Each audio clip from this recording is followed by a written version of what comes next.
আমার দরদি যেন দাঁড়াইতে পারে, দাঁড়াইয়া যেন একটু সময়টা কাটাইতে পারে, এই জন্য ছোট্ট করে দিতে আর যে আমার থাকবে।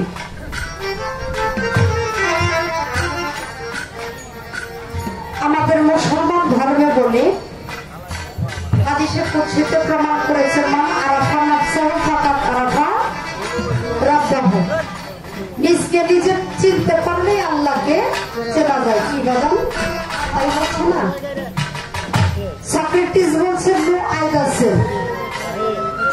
শ্রীকৃষ্ণ বলছে আত্মালাম বৃদ্ধি। সকল ধর্মের মধ্যেই বলেছে তুমি তোমাকে চিনো, তবে তুমি তোমার সেই রবকে চিনতে পারবে। আমার জন্য নয়, আমি আজকে ভক্তের ভূমিকায় অভিনয় করতেছি বা অভিনয় বলবো না, আমি একজন প্রকৃত ভক্ত হয়েই আজকের এই আসরে দাঁড়িয়েছি। একজন ভক্তের কোনো চাওয়া পাওয়া থাকে না একমাত্র মুর্শিদের চরণ ছাড়া, তাই আমার কোনো চাওয়া পাওয়া নাই। কিন্তু যারা কষ্ট স্বীকার করে বসে আছে দরদি, তাদের জন্য একটু এই যে নিজকে নিজে চিনতে পারলে আল্লাহকে চেনা যায়। এই নিজকে নিজে চেনার উপায়টা কি? যে উপায়ে, যে সাধনায়, যে রাস্তায় চিনতে হলে সরাসরি সেই মালিককে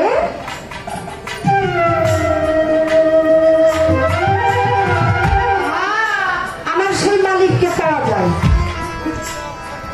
শুধু এটা না, এই জায়গার মধ্যে আমার একটা খটকা আমার কারো কারো পক্ষে শুনি রাসূলকে চিনলে, রাসূলকে দেখলে আল্লাহ দেখা বাকি থাকে না, তাই না বাবা? আবার শুনি আমার মুর্শিদকে দেখলে আল্লাহকে দেখাবার বাকি থাকে না। আবার আমাকে চিনলে যদি আল্লাহকে চেনা হয়ে যায়, আসলে সত্য কোনটা? কি বাবা, আসলে সত্য কোনটা?